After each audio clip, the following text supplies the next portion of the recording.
자, 사도행전 말씀을 가지고 함께 은혜를 나누고자 합니다. 제가 지난주에도 말씀을 나눴고 우리 캠프 사역자에게 이 말씀을 잠시 나누었었는데, 구약 성경은 창세기부터 말라기까지 모두 39권으로 구성된 책 중에 12권이 역사서입니다.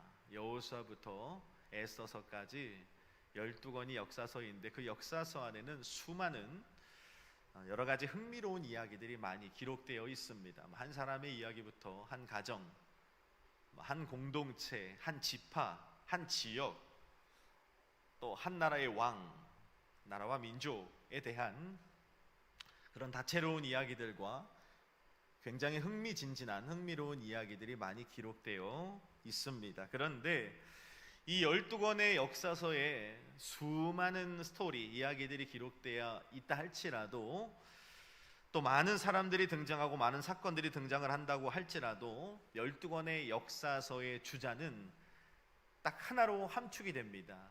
그게 뭐냐면 바로 하나님이 역사의 주인공이 되신다는 거죠. 하나님이 역사를 창조하시고 그 역사를 주도하시고 주관하시는 분은 바로 하나님이시다라는 것이 12권 역사서의 핵심 주제라고 제가 말씀을 드렸습니다.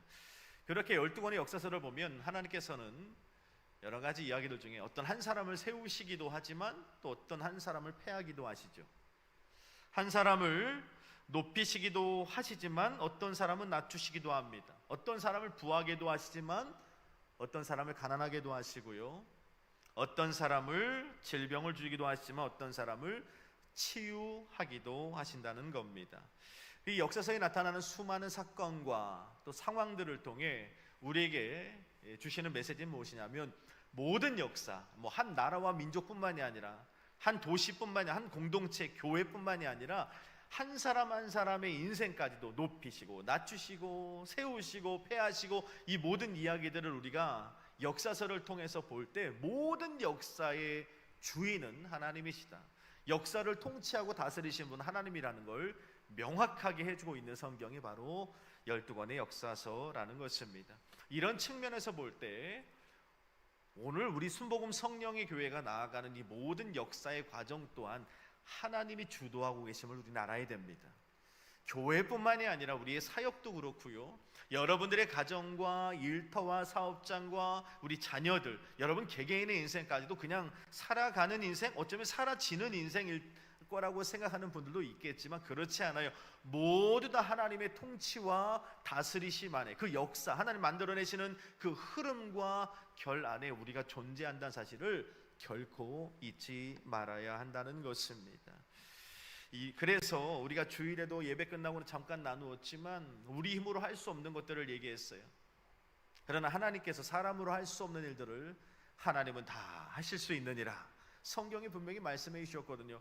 하나님의 역사 속에 하나님이 만들어내시는 어떤 흐름에 우리가 포함이 되어 있어야 됩니다. 그래서 우리가 무엇과 씨름해야 된다고 했죠? 하나님과 씨름하는 교회가 되어야 하고, 하나님과 씨름하는 사명이 되어야 하고, 하나님과 씨름하는 우리 가정, 여러분들의 인생, 개개인의 일터, 사업장이 되어야 한다고 제가 말씀을 드렸습니다. 자, 오늘 본문에 보면 사도행전 말씀에 하나님이 목동 출신이었던 다윗을 이스라엘 후대 왕으로 세우시는 이 장면을 기록하고 있는데, 유대인들이 가장 천박하게 여기는 목동 출신, 3대 업종으로 여기는 목동 출신의 다윗이 이스라엘 왕이 세워진다는 것은 평범한 일이 아닙니다. 아주 특별하고 특출한 그런 일이라는 것입니다. 하나님의 개입하시 아니고서는 유대의 문화상 절대 일어날 수 없는 일입니다.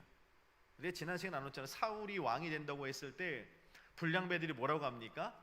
태생이 안 된다고 하면서 가로막잖아요. 그게 유대 문화입니다.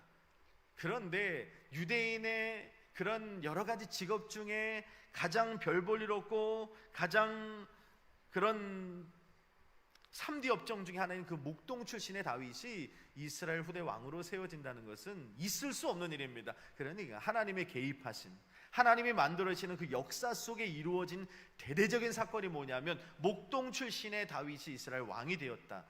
절대 우습게 볼 일이 아니라는 겁니다. 하나님의 이루어 가시는 역사라는 거죠. 다윗은 하나님이 세우셨습니다. 성경이 그렇게 말씀하고 있고 다윗 스스로도 그렇게 고백하고 있는 겁니다. 하나님이 특별히 지정하시고 택하셔서 이스라엘 왕으로 세우셨다고 성경은 말씀합니다. 왜 다윗을 이스라엘 왕으로 세우셨을까요? 사도행전 13장 본문에 너무 잘 말씀해 주고 있죠. 왜 그랬죠? 하나님이 다윗을 향해 이렇게 말씀합니다. 다윗은 내 마음에 합한 자야. 내 마음에 합한 자, 이겁니다. 하나님 마음에 합하였다는 그 한 가지 이유 때문에 내가 그를 통하여 내 수많은 일들을 이루고 말 것이다. 하나님께서 노골적으로 다윗을 향한 애정을 표현해 내시는 겁니다. 하나님의 마음에 맞는 사람, 이 부분을 통해서 우리가 주목해야 될 부분이 있는데, 하나님은 하나님 만들어내시는 그 역사의 흐름 가운데, 그 시대와 세대 속에 만들어내는 그 어떤 결 가운데 하나님이 누군가를 세우시고 누군가를 폐하신다고 했는데, 그 역사 속에서 다윗이란 인물을 세우실 때 그냥 세운 것이 아니라 하나님 나름대로 하나님의 그 명확한 어떤 원칙과 기준이 있다는 것을 발견하게 되죠. 근데 그 원칙과 기준이 뭐라고 했습니까? 오늘 본문에 보니까 하나님의 마음에 합한지라, 하나님 마음이 맞는 것, 이게 하나님이 정하신 기준과 원칙이 된다는 겁니다. 여러분, 하나님은 분명한 원칙과 기준을 가지고 사람을 세우십니다. 공동체를 세우십니다. 나라와 민족도 세우시고 그렇게 하시는 분입니다. 그렇게 하나님의 역사를 이루어 가시죠. 절대로 즉흥적으로 일하시는 분이 아닙니다. 충동적으로 일하시는 분이 아니란 말입니다. 성경 안에서 하나님이 하나님의 사람을 세우실 때 하나님의 원칙과 기준을 가장 잘 나타낸 인물이 있다면, 잘 담아낸 인물이 있다면 바로 다윗입니다. 왜 다윗이 하나님의 원칙과 기준에 맞았는가? 하나님 마음에 합한 자였기 때문이라는 거죠. 하나님께서 이스라엘의 수많은 사람들 가운데 다윗이라는 인물을 콕 집어서 이렇게 내 마음에 맞는 자, 성경에 보면 사실 하나님께서 누군가에게 내 마음에 너무 맞는 자야, 사도행전 7장 오늘 말씀에 보니까 내 마음에 맞기 때문에 그를 통하여 내 뜻을 다 이루리라, 이런 아주 노골적인 애정을 표현하는 장면이 그렇게 흔하게 나오지 않습니다. 다윗이 하나님 앞에 특별한 존재인 건 분명합니다. 자, 물어볼게요. 그렇다면 하나님께서 다윗을 왜 이렇게 사랑하셨을까요? 이렇게 노골적으로 하나님께서 이 다윗을 이렇게 간택하시고 다윗을 향한 애정을 이렇게 노골적으로 드러내신 다윗의 어떤 부분이 하나님 마음을 그렇게 이끌었던가, 오늘 그 부분에 한번 집중해 보기를 원하는 것입니다. 놀라운 것은 하나님이 다윗을 부르시고 너는 내 마음에 합한 자야, 내가 너를 통해 모든 일을 이룰 거야 하셨을 때는 다윗이 골리앗과 싸워서 이겼을 때가 아니라 말입니다. 골리앗과 싸워서 대승을 거두고 골리앗의 목을 내리쳤을 때, 나라를 구했을 때, 저 녀석 정말 대단한데, 10대에 저 다윗이 골리앗을 물리치네, 내 나라를 구했네, 저놈 내가 이스라엘 왕으로 세워야겠다, 내 마음에 맞는 자라, 그렇게 말씀하지 않았다는 거예요. 하나님을 대적하는 이방 그 원수 나라들을 진멸하고 소멸하여 승리를 거뒀을 때, 저 다윗이 하나님 나를 대적하는 저 이방 원수 나라들을 다 소멸시켰네, 넌 영웅이야, 내 마음에 합한 자, 이렇게 말씀하지 않았다는 겁니다. 사울을 막 악신이 부립니다. 지난 시간 나누었죠. 여호와의 영이 떠나니까 악신이 사울에게 들어가 사울을 괴롭힙니다. 번뇌케 합니다. 그러자 다윗이 뭘 하죠? 수금을 탑니다. 악기를 치고 찬양을 하니까 들어왔던 악신이 한 길로 왔다 7길로 떠나가는 역사가 나타나는 거예요. 그 모습을 보더니 저 10대 어른 놈이 찬양을 했더니 악기를 다뤘더니 귀신이 떠나가네, 은사가 나타나네, 저는 저 다윗을 보니 내 마음에 합한 자야, 내가 저를 왕으로 세워야겠다, 이렇게 말씀하지 않았다는 겁니다.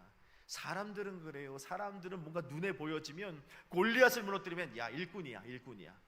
하나님의 대적인 나라들을 소멸하고 만만세를 부르면 저 용맹함이 정말 하나님께 쓰임받는 사람이 될 거야, 막 찬양하고 기도할 때 귀신이 떠나가면 은사가 나타나네, 하나님의 마음에 맞는 자야, 이렇게 생각을 합니다. 그런데 시편 78편 말씀을 보니까 하나님이 너는 내 마음에 맞는 자야, 내가 너를 통해 모든 일을 이룰 거야, 너는 이스라엘 왕이 될 것이다, 하나님의 간택하신 순간이 골리앗을 무너뜨렸을 때도, 귀신을 물리쳤을 때도, 이방 대적들을 물리쳤을 때도 아니었다는 거예요.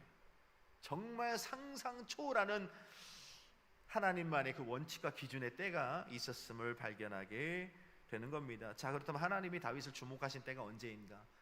하나님이 그를 주목하시고 내 마음에 정말 합한 때야, 너는 내 마음에 맞는 사람이라 인정하시고 애정을 표현하셨을 때가 언제인가, 세 가지로 나눠보고자 합니다. 첫 번째는 이제 앞으로 가서 시편 78편 70절에 보면 이렇게 말씀하고 있습니다. 70절 71절 한번 같이 읽어볼까요? 시작. 또 그의 종 다윗을 택하시되 양의 우리에서 취하시며 저장을 지키는 중에서 그를 이끌어내사 그의 백성인 야곱 그의 소유인 이스라엘을 기르게 하셨더라. 아멘. 하나님이 그의 종 다윗을 언제 선택하셨다고 7절 말씀합니까? 양의 우리에서 그를 취하셨다고 말씀합니다. 골리앗을 무너뜨렸을 때가 아니란 말입니다. 하나님을 대적하는 이방 민족들을 물리쳤을 때도 아니고, 수금을 타며 악신을 내어 귀신을 쫓아내는 역사를 이루었을 때도 아니란 말입니다. 오늘 10절에 보니까 그를 택하신 때는 양의 우리에서 그를 취하셨다. 71절에 보니까 저장을 지키는 중에서 그를 이끌어내서 이스라엘을 다스리게 하셨다라고 성경은 말씀하고 있는 겁니다. 이스라엘은 철저히 이 계급사회입니다. 계급 중에서 가장 천민 그룹에 속하는 것이 양을 치는 목동이었죠. 양을 치는 목동, 이 기록에 의하면 양을 치는 목동이 왜 3D 업종 중에 하나가 되었냐면, 이 목동들은요, 내 양을 치는 것뿐만이 아니라 아버지의 양, 형들의 양, 형제들의 양, 하다못해 그 지역의 양들까지 싹 몰아다가 한 사람에게 맡겨줍니다. 네가 쳐라. 이게 바로 목동입니다. 가장 천한 직업 중에 하나는 천민 그룹에 속하는 것이 바로 목동이었다는 것입니다. 자, 그렇게 다윗은 오늘 본문 70절에 보니까 양의 우리에서 양을 치는 목동의 일을 했다는 것입니다. 여러분, 20대의 다윗에게 다윗의 소유의 양이 몇 마리나 됐겠습니까? 10마리 됐겠습니까? 반응이 없네요. 50마리 됐을까요? 100마리 됐겠습니까? 그렇지 않을 겁니다. 몇 마리 안 됐을 겁니다. 대부분이 아버지의 양이었을 것이고, 다윗을 그렇게 시기하고 핍박하던 형들의 양이었을 것이고, 아니면 주변에 있는 친인척들이나 아니면 그 도시의 많은 양들을 다윗이 이렇게 책임지고 그들을 아마 양육을 했을 것입니다. 그런데 사무엘상 17장 37절 말씀에 보니까 그 양들을 지키는 다윗의 모습이 기록되어 있는데, 그 양들을 지키면서 누굴 만나냐면 사자를 만났대요. 그 양들을 지키면서 곰도 만났대요. 자, 우리 권사님들이, 우리 집사님들이 양을 치다가 사자를 만났어요. 어떻게 하실 겁니까? 양을 치고 있는데 저 같은 곰을 만났어요. 어떻게 하실 겁니까? 저를 봐도 무서운데, 그렇지 않나요? 저를 봐도 무서운데 곰을 만났단 말이에요. 다윗과 같이 그 사자와 싸우시겠습니까? 도망을 치겠죠. 그 곰과 싸우시겠습니까? 도망을 치겠죠. 36개 주랭랑을 했을 겁니다. 그런데 그 10대의 다윗이 다 내 양도 아니라니까요. 내 양은 사실 몇 마리 되지도 않습니다. 대부분이 부모님의 양, 우리 나를 업신여기는 형제들의 양이고 또 주변 사람들의 그런 양이었을 것입니다. 근데 그 양들을 지키겠다고 사자와 싸우는 거예요. 곰과 싸웠다고 스스로 고백하고 있는 것입니다. 저희 친할아버님이 여러 번 제가 소개를 하지만 한 흥자 옥자를 쓰시는 분인데 소신여객 창업주 되십니다. 지금도 인천이나 부천에 가면 소신여객이 있는데, 이 지역의 뭐 경기고속이나 대원운수만큼이나 굉장히 큰 회사죠. 지금도 아마 인천 그 소사 부천 지역의 가장 큰 버스 역의 회사입니다. 그것을 창업을 하신 분이라고 들었습니다. 저는 얼굴을 뵙지 못했지만 1950년대 60년대 굉장히 부자였다고 했습니다. 인천 부천에서 가장 부자였다고 그렇게 들었습니다. 제가 가끔 아버님과 그 지역에 가면 우리 아버님을 모르는 사람이 없어요. 가면 다 길서나 하면서 저희 아버님을 다 알아보십니다. 병원도 꼭 부천으로 가시죠. 왜냐하면 저희 할아버님이 워낙에 부자였다고 했는데, 부자다 보니까 주변에 가난한 학생들, 공부 잘하는 학생들에게 학비를 대줬어요. 근데 그 학생들이 훌륭한 의사가 되고 서울대학교 나오고 뭐 연세대학교, 고려대학교 이렇게 나와서 뭐 그 지역의 지주가 되고 사업을 하고 그런 믿어서 아버님 많이 도와주기도 하고, 꼭 병원에 가면 그때 이렇게 공부를 할아버님을 통해서 배웠던 분들이 이렇게 저희 아버님을 데려다가 이렇게 무상으로 이렇게 해주십니다. 항상 그쪽으로 병원을 가세요. 그 어린 나이에 1950 전쟁 직후에 이미 초등학교를 국민학교였죠. 다닐 때 기사가 찌푸를 끌고 와서 이렇게 학교를 출퇴근 등하교를 시켜줬다고 그러고 가정부가 많이 있었고 그때 벌써 스케이트를 타고 다녔다고 합니다. 전쟁통에 스케이트를 타고. 그래서 저희 아버님이 나중에 휘문고등학교에서 야구를 오래 하셨잖아요. 야구 선수였고 아이스하키 선수였습니다. 그 시대에 전쟁 후 60년대에 스케이트를 타고 아이스하키를 하고 나중에는 이제 그 운동이 너무 힘들어서 이제 건국대학교로 가셔서 공부를 이렇게 하셨다고 이야기를 들었는데, 아무튼 뭐 저는 보지 못했지만 본인이 그렇게 얘기하니까 저는 그냥 믿을 뿐입니다. 우리 할아버님이 대단한 분이었구나라고 생각을 해요. 근데 저희 할아버님이 가끔 몇 년에 한 번씩 사냥을 하러 가신다고 합니다. 러시아로. 우리나라 이렇게 총을 자유롭게 쏘지 못하지만 러시아에 가면 이렇게 딱 정해진 구역 안에 이렇게 사냥을 할 수 있는 그런 그 시대에 벌써 있었다고 합니다. 그래서 사냥을 하다가 할아버님이 어느 날 순간적으로 곰을 만난 거예요. 곰을. 그래가지고 곰을 만나면 항상 저희 할아버님이 덩치가 굉장히 좋으셨는데 곰을 만나면 내가 단번에 쓰러뜨릴 수 있다고 항상 그렇게 큰 소리 치셨다고 합니다. 근데 정말로 곰이 눈앞에 바로 앞에 딱 나타나니까요, 총을 쏴야겠다고 생각했는데 총을 쏠 수가 없더랍니다. 그냥 몸이 그대로 딱 굳어버리더랍니다. 뭐 곰이 나타나면 엎드려서 숨을 안 쉬면 곰이 냄새만 맡고 있다가 이거 숨을 안 쉬니까 죽어서 뭐 가겠거니 뭐 그거는 생각도 나지 않고 그냥 얼었다고 합니다. 그런데 곰이 와서 이렇게 킁킁 냄새만 맡고 이거 한국 사람이라서 싫었는지 그냥 내버려 두고 갔다고 합니다. 그래서 곰이 조만치 가자마자 36개 주랭랑을 쳤다는 그런 이야기를 제가 정말 많이 들었던 것 같습니다. 여러분, 곰이 나타났어요. 10대의 어린 다윗이 양을 치는데 곰이 나타났는데 그 곰을 싸워서 그 양을 빼앗았다고 성경은 말씀합니다. 사자 앞에서 싸우겠다고 달려들어서 우리가 볼 땐 굉장히 무모한 것 같지만 그 양들을 살려내었다고 당당하게 다윗은 얘기합니다. 아마 다윗은 어려서부터 굉장히 괴짜였던 것은 분명한 듯 싶습니다. 그런데 그 다윗이 오늘 양을 지키는 데 있어서 제가 서두에도 말씀드렸다시피 내 양만 사자와 곰의 입에서 건져낸 것이 아니라 내 아버지의 양, 시편 말씀에 보면 시편 27편 말씀에 내 아버지는 나를 버렸다고 다윗이 고백하잖아요. 그런 아버지의 양.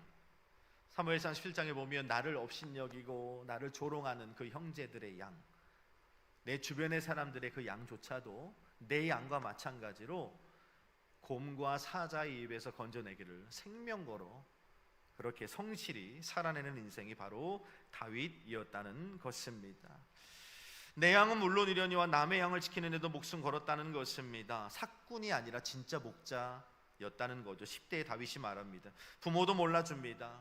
그렇게 어렵게 광야에서 양들을 지키는데 곰과 사자와 싸움에도 불구하고 형제들도 몰라줍니다. 주변 사람들도 아무도 알아주지 않습니다. 거들떠보지 않습니다. 그런데 그 성실한 다윗을 묵묵히 지켜보고 계신 한 분이 계셨습니다. 바로 누구냐면 하나님 아버지였다는 겁니다. 그래서 오늘 본문에 보세요. 다윗을 택하시되 양의 우리에서 취하셨다. 골리앗 이겼을 때가 아니란 말입니다. 사람들은 그때를 주목하, 다윗 그러면 골리앗 넘어뜨린 것만 생각하잖아요. 이방 대적 나라들을 물리치고 승승장구했던 다윗의 엄청난 왕국을 누렸을 때 다윗만 보지 않습니까? 막 찬양할 때 귀신이 떠나가던 그 장면만 기억하지 않습니까? 근데 하나님은 언제요? 우리에서, 양의 우리에 있는 다윗을 주목하셨다니까요. 그렇게 성실히 열심히 살아내는 다윗을 주목하셨고 그를 선택하셔서 자신의 백성인 이스라엘을 그의 손에 맡기셨다고 성경은 말씀하고 있는 것입니다. 하나님은 다윗의 성실함을 보셨고 그 성실함이 하나님의 마음에 맞았다고 성경은 말씀합니다. 근데 이 성실함도 잘 해석해야 됩니다. 우리가 생각하는 성실함이 아니죠. 오늘은 그분에 집중하고 싶지 않습니다. 그렇게 천하디 천한 목동의 자리에서 하나님 마음에 맞는 다윗, 그 성실한 다윗을 이스라엘 왕으로 취하셨다는 겁니다. 그분이 우리 하나님이라는 겁니다. 여러분, 그리스도인들은 성실해야 됩니다. 하나님은 성실한 사람을 기뻐하십니다. 성실한 사람들을 하나님 마음에 합한 자로 여기신다는 것을 성경이 말씀하고 있음을 우리는 잊지 말아야 됩니다. 하나님은 성실하지 않은 사람을 사용하신 적이 없습니다. 하나님은 성실함이라는 그릇에 주목하시고 성실함이라는 그릇에 축복하시는 분이라는 걸 우리는 잊지 말아야 됩니다. 우리는 하나님이 어떤 일을 행하실 때 엄청난 곳에서 엄청난 일을 할 수 있는 사람들을 부르셔서 엄청난 일을 행하시는 하나님이라고 생각합니다. 그러나 오늘 성경 그렇게 말씀하고 있지 않습니다. 그저 주어진 오늘의 최선을 다하고 성실함의 그릇으로 오늘 하나님 앞에 주신 이 날을 살아가는 그 거짓없이 열심을 살아내는 사람들을 주목하시고 그들에게 엄청난 일을 행할 수 있도록 기회를 주신 하나님이라는 걸 우리는 잊지 말아야 하는 겁니다. 양의 우리에서 이스라엘 왕을 보시는 하나님, 멋지지 않습니까? 양의 우리에서 이스라엘 왕을 취하시는 하나님, 그분이 바로 우리 하나님인 줄로 믿습니다.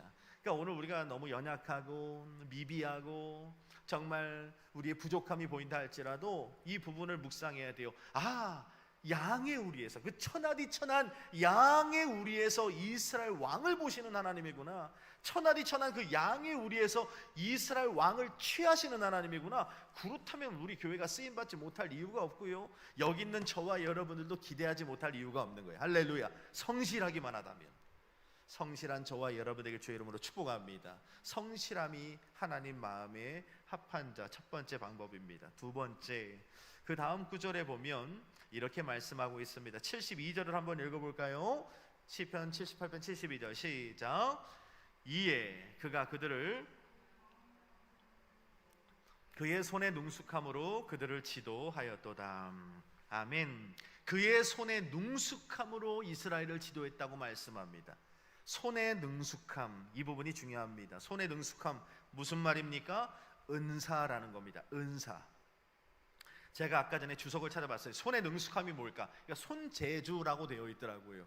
영어 성경에 스킬이라고 되어 있습니다. 그러니까 손의 재능을 말하고 있는 것입니다. 양들을 보살피고 먹이고 입히는 일에 다윗의 손재주가 탁월한 기능을 했던 것이 분명한 듯합니다.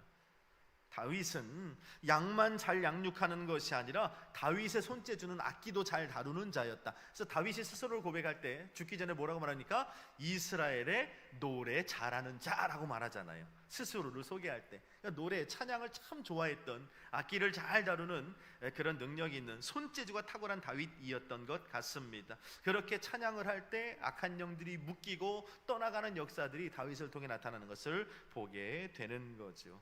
그러니까 이 다윗은 손재주가 탁월했어요. 근데 물어볼게요. 다윗이 손재주, 오늘 손 스킬들이 있었던 나름대로 이 은사가 어디로부터 비롯되었을까? 저는 제가 너무 좋아하는 성경이 있습니다. 제가 여러 번 강의했던 부분인데 시편 144편 1절에 보면, 나중에 이건 꼭 찾아보십시오. 제가 너무 좋아하는 구절인데 다윗이 고백하는 겁니다. 그가 내 손을 가르쳐 싸우게 하시고 그가 내 손가락을 가르쳐 전쟁에서 승리하게 하신다고 다윗은 고백하고 있습니다. 누가? 하나님이 뭘 가르치세요? 내 손을 가르치신대요. 하나님이 내 손가락도 가르치셨다고 다윗은 고백하고 있는 거예요. 그러니까 다윗의 손 스킬, 이 손 재주가 어디로부터 비롯된 것입니까? 하나님으로부터 비롯된 거. 이게 은사라는 겁니다. 하나님이 가르쳐 주시는 거예요. 하나님이 그의 손을 가르치셨고 다윗의 손가락을 구체적으로 가르치셨다는 겁니다. 그러니까 다윗의 그 손과 손가락의 그 재주와 재능을 통하여 하나님 맡겨주신 이스라엘 백성들을 오늘 72절에 보니까 그의 손의 능숙함으로 그들을 지도하였다라고 성경은 말씀하고 있는 것입니다. 하나님께서는 우리를 가르치시는 분입니다. 하나님께서 가르침을 받고 우리 가운데 능숙함으로 드러난 것을 우리는 은사라고 표현하죠. 그리고 그 은사들이 연합하고 하나가 되면서 어떻게 됩니까? 교회 공동체를 이루고 교회 공동체가 하나를 이루어 가는 거예요. 그러니까 하나님으로부터 배워야 됩니다. 할렐루야. 하나님으로부터, 주님, 나의 은사가 무엇입니까? 나를 통해 하나님 영광 받으실, 내게 부어주실 재주는 무엇입니까? 스킬은 무엇입니까? 라고 하나님으로부터 여러분 배울 수 있는 저와 여러분 되길 바랍니다. 그래야 돼요. 배운 것이 없으면 은사가 뭔지 모릅니다. 교회 안에 하나님으로부터 배우지 않아서 내 은사가 뭔지도 모르고 살아가는 신앙생활하는 분들이 얼마나 많은지 모릅니다. 그냥 은사 그러면 방언 은사밖에 모릅니다. 옳지 않아요. 하나님 앞에 내게 주신 은사가 무엇인지. 그래서 로마서 12장 말씀에 보면 교회 안에 사도 바울은 여러 가지 은사가 있다고 밝힙니다. 예언의 은사도 있고, 섬기는 은사도 있고, 구제의 은사도 있고, 뿐만 아니라 가르치는 은사, 위로의 은사, 또 다스리는 은사, 긍휼을 베푸는 은사 등등 수많은 은사들이 있다는 거예요. 다 예언만 하려고 그러면 어떻게 해요? 안 되겠죠. 다 가르치기만 하려고 그러면 어떻게 합니까? 안 되겠죠. 물어봐야 돼요. 다윗과 같이 하나님 나를 가르쳐 주십시오. 내게 주고자 하시는 하나님 은사가 무엇입니까? 하나님 앞에 질문하면 하나님이 친히 다윗만 가르쳐 주십니까? 여러분들에게도 분명히 가르쳐 주십니다. 그리고 여러분들이 받은 그 재능, 스킬을 가지고 하나님의 영광, 하나님 나라 확장을 위해 훌륭하게 쓰임받고 하나님 나라 마음에 맞는 신실한 종들로 세워지는 은혜가 있는 겁니다. 여러분 물어보세요. 내가 하나님으로부터 배우고 나의 부르심의 은혜와 은사가 무엇인지 알아야 됩니다. 이걸 모르는 건 너무 어리석은. 다윗은 손재주로 있었는데 본문에 보니까 그의 손에 능숙함으로 하나님 맡겨주신 이스라엘 백성들을 지도했다는 거예요. 하나님으로부터 배운 것을 가지고 오늘 나의 은사, 우리 가정의 은사, 우리 교회의 은사 무엇인지 알아야 됩니다. 하나님으로부터 배워야 되는 거예요. 오늘 제일 중요한 장면을 나누겠습니다. 12절, 72절 한 번 더 읽겠습니다. 시작. 이에 그가 그들을 자기 마음의 완전함으로 기르고 그의 손에 능숙함으로 그들을 72절에 두 가지 중요한 단어가 나오죠. 자기 마음의 완전함으로 길렀다. 손의 능숙함으로 그들을 지도하였다라고 말씀합니다. 이 두 가지가 70절, 71절에 나온 건 서두에 나눈 것처럼 그의 성실이 하나님 마음에 맞는 자가 되는 비결이 되었고요. 두 번째는 하나님으로부터 배우고 그 은사로 이스라엘 백성들을 다스리는 모습이 하나님 마음에 맞는 자가 되었고요. 세 번째는 오늘 72절 상반절에 보니까 자기 마음의 완전함으로 길렀다. 누구를? 그가 그들을, 이스라엘 백성들을 이라고 되어 있습니다. 자기 마음의 완전함이란 무엇일까? 자기 마음의 완전함이란 무슨 말일까요? 여기 자기 마음의 완전함이라는 말은 히브리어로 톰이라고 쓰였더라고요. 이 톰이라는 말의 뜻이 뭐냐면 정직함, 성실함, 근면함 이렇게 해석이 됩니다. 그러니까 하나님께서 이 다윗을 하나님 마음에 합한 자로 택하시고 그를 이스라엘 왕으로 세우셨던 궁극적인 이유가 뭐냐면 72절에 나온 것처럼 자기 마음의 완전함이 있었기 때문이라는 거예요. 성실했고 근면했고 정직했다는 거예요. 근데 여기 질문이 드는 거죠. 아니 이스라엘에 성실한 사람이 다윗밖에 없었을까요? 이스라엘에 근면하고 정직한 사람이 다윗에게는 없었겠습니까? 다윗이 다른 사람들과 상대적으로 비교할 때 저 사람들보다 조금 더 성실하고 근면하고 정직했기 때문에 하나님이 다윗을 선택했을까요? 하나님을 너무 모르는 해석입니다. 너무 모르는 해석이죠. 그것이 아니라 자기 마음의 완전함이라는 이 히브리어 톰이라는 말을 얼마 전에 제가 너무 존경하는 저를 또 제가 배우고 있는 그 교수님께서 이 부분을 너무 잘 해석하셨더라고요. 뭐라고 해석했냐 하면 되게 중요한 겁니다. 톰이라는 말은 언제 쓰이냐 하면 많은 사람들 앞에 있는 모습과 그가 골방에 들어갔을 때의 모습이 동일한 사람이라고 쓰인다고 합니다. 그러니까 많은 사람들 앞에 보여지는 모습과 이를 다 많은 사람 앞에서 흩어져서 내 골방에 들어갔던 그의 모습이 동일한 사람, 이게 바로 톰이라는 거예요. 그러니까 다윗이 자기 마음의 완전함이라는 건 많은 사람들 앞에서의 모습과 골방에 들어간 다윗의 모습이 동일했다는 거예요. 이 모습이 하나님 보시기에 너무 마음에 드는 거예요. 이야, 다르구나. 대부분의 사람들을 보니까, 하나님 보니까 많은 사람들 앞에서의 모습과 자기 방에 있는 골방의 모습이 너무 다른 거예요. 너무 다른 거예요. 오늘 그런 거죠. 여기서 설교하는 한신 목사의 모습과 여러분들이 다 돌아간 후에 2층 서재에 내려가 그 골방에 앉아있는 한신 목사의 모습이 동일해야 된다는 거예요. 그때 하나님이 야, 진국이네, 내 마음에 맞는 자야, 내가 너를 통해서 일할게, 이런 하나님의 노골적인 애증을 받을 수 있는 자들이 된다는 것입니다. 여러분, 오늘 저와 여러분들도 마찬가지입니다. 교회에서 예배 드리는 모습과 직장으로 나아가 맡겨진 일을 감당하는 모습이 동일해야 됩니다.